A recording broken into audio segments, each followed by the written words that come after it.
ಆದ್ರೆ ಅಷ್ಟು ವಾರ ಬಂದಿದ್ದು ಘಟಾನುಘಟಿಗಳ ನಡುವೆ ನಿಂತು ಅಷ್ಟು ವಾರ ಬಂದಿದ್ದು ನಿಜಕ್ಕೂ ನಂಗೆ ನನಗ್ ತೃಪ್ತಿ ಇದೆ. ಜನ ನೋಡ್ತಾರೆ ಟೀಮ್ ಮಾಡ್ಕೊಂಡು ಕಳಪೆ ಕೊಡುವಾಗ ಕೊಡಕ್ ಟಾರ್ಗೆಟ್ ಮಾಡಕ್ಕೆ ನೀ ನಮ್ ದೊಡ್ಡಪ್ಪನ ಮಗಳ ಅತ್ತಿ ಮಗಳಲ್ಲ ಏನು ಕಳಪೆ ಬಂದು ಚೈತ್ರ ನಂಗೆ ಅಭ್ಯಾಸ ಆಗಿದೆ ಈಗ. ನಾನು ಅಷ್ಟು ವಾರ ಇರ್ತೀನಿ ಅಂತಲೇ ಅನ್ಕೊಳ್ಳಿಲ್ಲ. 2 ವಾರ 3 ವಾರ ಅಷ್ಟೇ ಅಂತ ಅನ್ಕೊಂಡಿದ್ದಿದ್ದು ನಾನು. ಮೊದಲನೇ ದಿನ ಬಂದಿದ್ರೆ 5 ದಿನಕ್ಕೆ ಲಗೇಜ್ ಇಟ್ಕೊಂಡು ಹೋಗ್ತಿದ್ರಿ. 50 ದಿನ ಕಳೆದ್ಮೇಲೆ ಬಂದಿದ್ದೀರಿ, ಅದಕ್ಕೆ ಅದೃಷ್ಟ ಮಾಡಿದ್ರಿ. ಯಾಕೆ ಆತರ ಅನ್ಕೊಂಡಿದ್ರಿ ಅಂತ? ಅಂದ್ರೆ ನನ್ನದಲ್ಲದ ಪ್ರಪಂಚ ಅದು. ಯಾವ ಆರೋಪಕ್ಕೆ ನನ್ನನ್ನ ಈ ರೀತಿ ಮಾಡ್ತಿದ್ದಾರೆ? ಬಂದ ಆರೋಪಗಳನ್ನ ನಾನು ಸಾಬೀತು ಮಾಡ್ಕೊಳ್ಳದೆ ಹೋದ್ರೆ ಬಳಿಕ ಬಕ್ರ ತರ ಎಲ್ಲರೂ ಮಾಡಿರೋ ಆರೋಪಗಳನ್ನ ತಲೆ ಮೇಲೆ ತಗೊಳ್ಬೇಕಾಗತ್ತೆ. ನನಗೆ ಎಂಟರ್ಟೈನ್ಮೆಂಟ್ ಇಂಡಸ್ಟ್ರಿ ಅಂದ್ರೆ ಏನು ಅಂತ ಗೊತ್ತಿಲ್ಲ, ಅಲ್ಲಿ ಯಾವ್ದು ಕಂಟೆಂಟು ಅನ್ನೋದು ಗೊತ್ತಿಲ್ಲ, ಅಲ್ಲಿರುವವ್ರು ಯಾರು ಪರಿಚಯ ಇಲ್ಲ, ಅಲ್ಲಿನ ಜೀವನ ಶೈಲಿಗೆ ಒಗ್ಗಿಕೊಳ್ಳೋದು ಕಷ್ಟ. ಜೊತೆಗೆ ಅಲ್ಲಿ ಸುತ್ತ ಇದ್ದವರು ಪ್ರತಿನಿತ್ಯ ಹೇಳ್ತಿದ್ದ ಮಾತುಗಳು,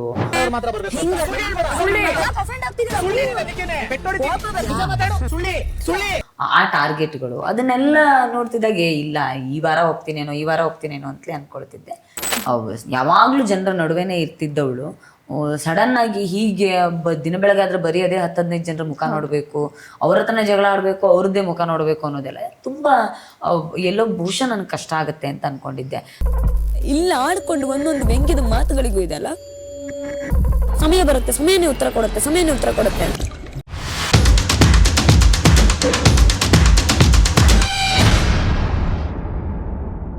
ನಮಸ್ಕಾರ, ಸ್ಪೀಡ್ ಪ್ಲಸ್ ಕರ್ನಾಟಕಕ್ಕೆ ಸ್ವಾಗತ. ನಾನು Akshata Gowda. Bigg Boss season 11 105 days complete ಮಾಡಿರೋ ಚೈತ್ರ ಕುಂದಾಪುರ ಅವ್ರು ನಮ್ಮ ಜೊತೆ ಇದ್ದಾರೆ. ಬಂದು ಅವ್ರನ್ನ ಮಾತಾಡ್ಸೋಣ. ಹೇಗಿದ್ದೀರಾ? ನಾನು ಚೆನ್ನಾಗಿದೆ, ನೀವು ಹೇಗಿದ್ದೀರಿ? ತುಂಬ ಚೆನ್ನಾಗಿದ್ದೀನಿ. ಬಿಗ್ ಬಾಸ್ ಮನೆಯಿಂದ ಈಚೆ ಬಂದ್ಮೇಲೆ ಯಾವ ಥರ ಇದೆ ಲೈಫು ಅಂತ ಅನಿಸ್ತಿದೆ? ಅಂದರೆ ಜನರ ರೆಸ್ಪಾನ್ಸ್ ಭಾಳ ಚೆನ್ನಾಗಿದೆ, ಭಾಳ ಖುಷಿ ಆಗ್ತಿದೆ. ಒಂದು ಸ್ವಲ್ಪ ಬ್ಯುಸಿ ಆಗಿದ್ದೇನೆ ಈಗ. ಖುಷಿ ಇದೆ, ನಿರೀಕ್ಷೆ ಮಾಡಿರಲಿಲ್ಲ ಇಷ್ಟು ಚೆನ್ನಾಗಿ ಜನ ಸ್ವೀಕಾರ ಮಾಡ್ಬೋದು ಅಂತ. ಅಂದರೆ ಇಂಟರ್ವ್ಯೂಸ್ ಕೊಡೋದ್ರಲ್ಲಿ ಬ್ಯುಸಿ ಆಗಿದ್ದೀರಾ? ಹಾಂ, ನಿಜವಾಗ್ಲೂ ಇನ್ನೂ ಮನೆಗೆ ಹೋಗಿಲ್ಲ. ಸೊ ಇಂಟರ್ವ್ಯೂಸ್ಗಳಲ್ಲಿ ಬ್ಯುಸಿ ಇದ್ದೇನೆ. ಜೊತೆಗೆ ಜನ ತುಂಬ ಚೆನ್ನಾಗಿ ರೆಸ್ಪಾನ್ಸ್ ಮಾಡ್ತಿದ್ದಾರೆ, ಬರ್ತಿದ್ದಾರೆ, ಭೇಟಿ ಮಾಡ್ತಿದ್ದಾರೆ, ಅದ್ರಲ್ಲಿ ಖುಷಿ ಇದೆ. 105 ಡೇಸ್ ಕಂಪ್ಲೀಟ್ ಮಾಡಿ ಬಂದಿದ್ದೀರಾ. ನಿಮ್ಮ ಫ್ಯಾಮಿಲಿಯವ್ರ ರಿಯಾಕ್ಷನ್ಸ್ ಯಾವ ಥರ ಇತ್ತು ಅಂತ? ಇನ್ನು ಮನೆಗೆ ಹೋಗಿಲ್ಲ, ನಾನು ಊರಿಗೆ ಹೋಗಿಲ್ಲ, ಬರೀ ಫೋನ್ ಮಾಡಿ ಮಾತಾಡಿದ್ದೇನೆ ಅಷ್ಟೇ. ಬಟ್ ಖುಷಿ ಇದೆ, ಎಲ್ಲ ಬೇಜಾರುಗಳನ್ನು ಕಳ್ಕೊಂಡು ಹೊರಗಡೆ ಬರ್ತಿದ್ದೀನಿ ಅನ್ನೋದೊಂದು ತೃಪ್ತಿ ಅವ್ರಿಗೆ, ಮನೆಯವ್ರಿಗೆ ಎಲ್ಲರಿಗೂ ಇದೆ. ಅವ್ರು ಅದನ್ನ ಬದಲಾವಣೆ ಮತ್ತು ಆ ಖುಷಿನ ಅವರಲ್ಲಿ ನಾನು ನೋಡ್ತಾ ಇದ್ದೀನಿ, ಅದಕ್ಕೆ ತೃಪ್ತಿ ಇದೆ. 105 ಡೇಸ್ ಕಂಪ್ಲೀಟ್ ಮಾಡಿದ್ದೀರಾ ಅಂದರೆ ನಿಮ್ಮ ಅಭಿಮಾನಿಗಳು, ನಿಮ್ಮ ಫ್ಯಾನ್ಸ್ ಅಂದ್ಕೊಂಡಿದ್ರು ನೀವು ಅಟ್ಲೀಸ್ಟ್ ಫೈನಲ್ ಬರ್ತೀರಾ ಅಥವಾ ಕಪ್ ತೊಗೊಂಡು ಬರ್ತೀರಾ ಅಂತ. ಎಲ್ಲಿ ಎಡವಿದ್ರು ಚೈತ್ರ ಕುಂದಾಪುರ ಅವರು? ಯಾಕೆ ಬಂದರು 105 ಡೇಸ್ಗೆ ಈಚೆ ಅಂತ? ನನಗೆಲ್ಲೋ ಅಂದರೆ ಎಡುವುದೇ ಅಂತ ಯಾವತ್ತೂ ಅನಿಸಿಲ್ಲ. ಅಂದರೆ ಪರಿಸ್ಥಿತಿಗಳು ನಾನು ಒಳಗಡೆ ಇದ್ದಾಗ ನಾನು ಅಷ್ಟು ವಾರ ಇರ್ತೀನಿ ಅಂತಲೇ ಅನ್ಕೊಳ್ಳಿಲ್ಲ. 2 ವಾರ 3 ವಾರ ಅಷ್ಟೇ ಅಂತ ಅನ್ಕೊಂಡಿದ್ದಿದ್ದು ನಾನು. ಯಾಕೆ ಆ ಥರ ಅನ್ಕೊಂಡಿದ್ರಿ ಅಂತ? ಅಂದರೆ ನನ್ನದಲ್ಲದ ಪ್ರಪಂಚ ಅದು.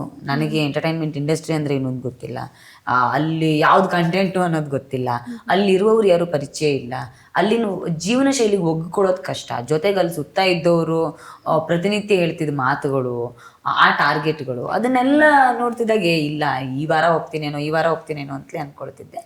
ಆದ್ರೆ ಅಷ್ಟು ವಾರ ಬಂದಿದ್ದು ಘಟಾನುಘಟಿಗಳ ನಡುವೆ ನಿಂತು ಅಷ್ಟು ವಾರ ಬಂದಿದ್ದು ನಿಜಕ್ಕೂ ನನಗೆ ತೃಪ್ತಿ ಇದೆ. ಆದರೆ ಜನ ಹೊರಗಡೆ ಇಷ್ಟು ಚೆನ್ನಾಗಿ ಇಷ್ಟಪಡ್ತಿದ್ರು ಅನ್ನೋದು ಈಗಲೇ ಗೊತ್ತಾಗ್ತಿರೋದು ನನಗೆ. ಜನ ಇಲ್ಲ ನೀವು ಇನ್ನೇ ಇರಬೇಕಾಗಿತ್ತು, ನೀವು ಹೇಳಿದಾಗ ಏನು ಫೈನಲಿಸ್ಟ್ ಆಗಿರ್ಬೇಕಾಗಿತ್ತು ಅಂತ ಏನು ಅಂತಿದ್ರಿ, ಅದನ್ನ ನನಗೆ ಈಗ ಹೊರಗಡೆ ಬಂದ್ಮೇಲೆ ಅದು ಅಂದಾಜಾಗ್ತಿರೋದು ಜನಕ್ಕೆ ಇಷ್ಟು ರೀಚ್ ಆಗ್ತಿದ್ದೆ ಅಂತ. ಆಗ ನನಗೆ ತೃಪ್ತಿ ಇದೆ ಆ ವಿಚಾರದಲ್ಲಿ. ಇವಾಗ ಅನಿಸ್ತಿತ್ತ ಇನ್ನು ಬಿಗ್ ಬಾಸ್ ಮನೇಲಿ ಇರಬೇಕಿತ್ತು ಇನ್ನು ಅಂತ ಅನಿಸ್ತಾ? ಅಂದರೆ ಜನರ ನಿರೀಕ್ಷೆ ವಿಚಾರದಲ್ಲಿ ಜನನೇ ಫೈನಲಿಸ್ಟ್ ಆಗಬೇಕು ಅಂತ ನಿರೀಕ್ಷೆ ಮಾಡ್ತಿದ್ರು ಅನ್ನೋದಾದ್ರೆ ಖಂಡಿತವಾಗ್ಲೂ ಇರಬೇಕಾಗಿತ್ತೇನೋ ಅಂತ ಅನಿಸ್ತಿತ್ತು. ಒಂದು 15 ದಿನ ಮುಂಚೆ, 2 ವಾರ ಮುಂಚೆ ಬಂದಿರೋದು ಎಲ್ಲೋ ಒಂಥರ ಬೇಜಾರು. ಇವಾಗ ಬಂದ ಮೇಲೆ ಅನಿಸ್ತಾ ಇಲ್ಲ ನಾನು ಇದ್ದಿದ್ರೆ ಕಪ್ಪು ತೊಗೊಂಡು ಬರ್ತಾ ಇದ್ದೆ ಅಂತ ಅನಿಸ್ತಾ ನಿಮಗೆ? ಅದೇ ನನಗೆ ಈಗ ಜನ ಹೇಳ್ತಿರೋ ರೆಸ್ಪಾನ್ಸ್ ನೋಡಿದಾಗ ಅನ್ನಿಸ್ತಾ ಇದೆ. ತುಂಬಾ ಜನ ಹೇಳ್ತಿದ್ದಾರೆ ನಾನು ಒಳಗಡೆ ಇರುವಾಗ ಮನೆಯವರೆಲ್ಲ ಕಿರಿಕಿರಿ ಆಗುತ್ತೆ, ಮಾತಾಡೋದು ಕಿರಿಕಿರಿ ಆಗುತ್ತೆ ಅಂತ ಹೇಳೋರು. ಬಟ್ ಜನ ಈಗ ಹೊರಗಡೆ ನೋಡಿದ್ರೆ ನಾವು ನಿಮ್ಮ ಮಾತು ಕೇಳಕ್ಕೆ ಟಿವಿ ನೋಡ್ತಿದ್ವಿ ಅಂತ ಹೇಳೋದು ನೋಡಿದಾಗ ಆಶ್ಚರ್ಯ ಆಗ್ತಿದೆ. ಬಹುಶಃ ಸಾಧ್ಯತೆಗಳಿತ್ತು ಅನ್ಸುತ್ತೆ. ಇಲ್ಲಿ ನೀವು ಔಟ್ಸೈಡ್ ಇದ್ದಾಗ ಅಂದರೆ ಅವ್ರ ಜಗತ್ತಲ್ಲಿ ಜಾಸ್ತಿ ಓಡಾಡಿಕೊಂಡು ಮಾತಾಡ್ಕೊಂಡು ಇದ್ದವರು ಬಿಗ್ ಬಾಸ್ ಮನೆಯಲ್ಲಿ ಹೋದ್ರೆ ನೀವು ಯಾವ ಥರ ಅಡ್ಜಸ್ಟ್ ಆಗ್ತೀರಂತ ನಿಮ್ಗೆ ಒಂದು ಐಡಿಯಾ ಇತ್ತಾ ಅಂತ? ಯಾಕಂದ್ರೆ ಅಲ್ಲಿ ನಿಮಗೆ ಅದು ಒಂದು ಪ್ರಪಂಚ ಇರುತ್ತೆ, ಅಲ್ಲಿ ಒಂದು ಸಂಪರ್ಕ ಇರಲ್ಲ, ಒಂದು ಮೊಬೈಲ್ ಕೂಡ ಇರಲ್ಲ, ಏನೂ ಇರಲ್ಲ. ಅಡ್ಜಸ್ಟ್ ಆಗ್ತೀರಿ ಅಂತ ನಿಮ್ಗೆ ಇತ್ತ ಮೈಂಡ್ ಫಿಕ್ಸ್ ಇತ್ತ ಅಂತ? ಅದೇ ನನಗೆ ದೊಡ್ಡ ಅನುಮಾನ ಇದ್ದಿದ್ದಂದ್ರೆ ಯಾವಾಗ್ಲೂ ಜನರ ನಡುವೆನೇ ಇರ್ತಿದ್ದವಳು ಸಡನ್ ಆಗಿ ಹೀಗೆ ದಿನ ಬೆಳಗಾದ್ರೆ ಬರೀ ಅದೇ 10-15 ಜನರ ಮುಖ ನೋಡ್ಬೇಕು, ಅವ್ರ ಹತ್ರನೇ ಜಗಳ ಆಡ್ಬೇಕು, ಅವ್ರದ್ದೇ ಮುಖ ನೋಡ್ಬೇಕು ಅನ್ನೋದೆಲ್ಲ ತುಂಬಾ ಎಲ್ಲೋ ಬಹುಶಃ ನನ್ಗೆ ಕಷ್ಟ ಆಗುತ್ತೆ ಅಂತ ಅನ್ಕೊಂಡಿದ್ದೆ. ಮತ್ತೆ ಪೇಪರ್ ಇಲ್ಲದೆ, ಟಿವಿ ಇಲ್ಲದೆ, ಹೊರ ಪ್ರಪಂಚದ ಅಪ್ಡೇಟ್ಗಳು ಗೊತ್ತಿಲ್ಲದೆ, ವ್ಯವಹಾರಗಳು, ಮನೆಯ ಕಮಿಟ್ಮೆಂಟ್ಗಳು, ಇದನ್ನೆಲ್ಲ ಬಿಟ್ಟು ಅಷ್ಟು ದಿನ ಇರ್ತೀನಿ ಅನ್ನೋದು ನಾನು ನಿಜವಾಗ್ಲೂ ನಂಗಂದ್ರೆ ಇದಕ್ಕೆ ಅಡ್ಜಸ್ಟ್ ಆಗೋದು ಬಹಳ ಕಷ್ಟ ಅಂತ ಅನ್ಕೊಂಡಿದ್ದೆ. ಮತ್ತು ಇವರೆಲ್ಲ ಬಣ್ಣದ ಲೋಕದವರು, ಅವ್ರ ಜೀವನ ಶೈಲಿ ಬೇರೆ ಇರುತ್ತೆ.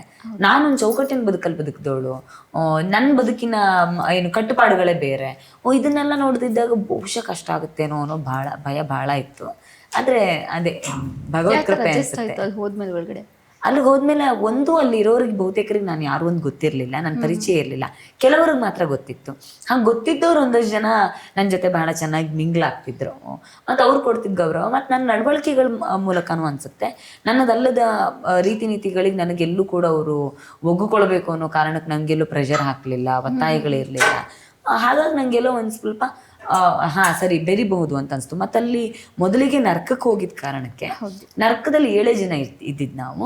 ಆ 7 ಜನರಲ್ಲಿ ಸುರೇಶ್ ಅಣ್ಣ ಎಲ್ಲ ಇದ್ರು. ಅವರೆಲ್ಲ ನಾವು ಸೈದ್ಧಾಂತಿಕವಾಗಿ ಜೊತೆ ಅಂದ್ರೆ ಒಂದೇ ಮೈಂಡ್ ಸೆಟ್ ನಲ್ಲಿ ಇದ್ದವರು. ಹಾಗಾಗಿ ಆ 7 ಜನರ ಜೊತೆ ಮೊದಲು ಬೆರ್ತಿದ್ದು ನಂಗೊಂದು ಸ್ವಲ್ಪ ಸಹಾಯ ಆಯ್ತು. 7 ಜನ, ಅದ್ರಲ್ಲಿ 4 ಜನ ಹೆಣ್ಮಕ್ಳು. ಸೊ ಉಳಿದವರು ಅಷ್ಟು ಅಲ್ಲಿ ಊಟ, ಹಸುವು, ಟಾಸ್ಕು ಅದ್ರ ಬಗ್ಗೆನೇ ತಲೆ ಇದ್ದಿದ್ದ ಕಾರಣಕ್ಕೆ ಸ್ವಲ್ಪ ನಿಧಾನಕ್ಕೆ ಬೆರೆಯೋದಕ್ಕೆ ಅವಕಾಶ ಸಿಕ್ತು. ಅದರ ನಂತರ ಸ್ವರ್ಗಕ್ಕೆ ಬಂದಿದ್ರಿಂದ ಎಲ್ಲೋ ಒಂದ್ ಕಡೆ ನರಕ ನಂಗೊಂದು ಸ್ವಲ್ಪ ಬೆರೆಯೋ ವಿಚಾರದಲ್ಲಿ ಒಂದು ಸ್ವಲ್ಪ ಸಹಾಯ ಮಾಡಿತು ಅಂತ ಅನ್ಸುತ್ತೆ. ಅದರಲ್ಲೂ ಇನ್ನೊಂದು ಏನಂದ್ರೆ, ನೀವು ಬಿಗ್ ಬಾಸ್ ಮನೆ ಒಳಗಡೆ ಹೋದ್ಮೇಲೆ ಸ್ಟಾರ್ಟಿಂಗ್ ನರ್ಕಕ್ಕೆ ಹೋಗ್ಬಿಟ್ರಿ. ಸೊ ಅದು ಇನ್ನ ಲೈಫ್ ಇನ್ನು ಕಷ್ಟ ಅಂತ ಅನಿಸ್ತಾ, ಅಥವಾ ಇಲ್ಲ ಬೆಟರ್ ಅಂತ ಅಂದ್ರೆ ಅಡ್ಜಸ್ಟ್ ಆಗೋದಕ್ಕೆ ಹೆಲ್ಪ್ ಆಯ್ತು ಅಂತ ಅನ್ಸುತ್ತೆ? ಅಂದ್ರೆ ಕಷ್ಟ ಅಂತ ಅನ್ನಿಸ್ಲಿಲ್ಲ. ಊಟದ ವಿಚಾರದಲ್ಲಿ ಒಂದು ಸ್ವಲ್ಪ ಹಸಿವು ಟಾಸ್ಕು ಇತ್ತು ಅನ್ನೋದು ಬಿಟ್ರೆ ತುಂಬಾ ಖುಷಿಯಾಗಿದ್ವಿ, ನೆಮ್ಮದಿಯಾಗಿದ್ವಿ. ಇನ್ಫ್ಯಾಕ್ಟ್ ಬೇರೆಯವರಿಗೆಲ್ಲ ಕಂಪೇರ್ ಮಾಡಿದ್ರೆ ನರಕದಲ್ಲಿದ್ದವ್ರು ಬಹಳ ನೆಮ್ಮದಿಯಾಗಿದ್ವಿ. ಹಸಿವು ಮತ್ತೆ ಅದೇ ಮೂಲಭೂತ ಸೌಕರ್ಯಗಳು ಒಂದು ಸ್ವಲ್ಪ ಕಡಿಮೆ ಇತ್ತು ಅನ್ನೋದ್ರ ಬಗ್ಗೆ ಒಂಚೂರು ಬೇಜಾರಿತ್ತು. ಬಟ್ ನನಗದು ಅಡ್ಜಸ್ಟ್ ಆಗ್ಬಹುದಾಗಿರೋ ವಿಚಾರ ಆಗಿತ್ತು.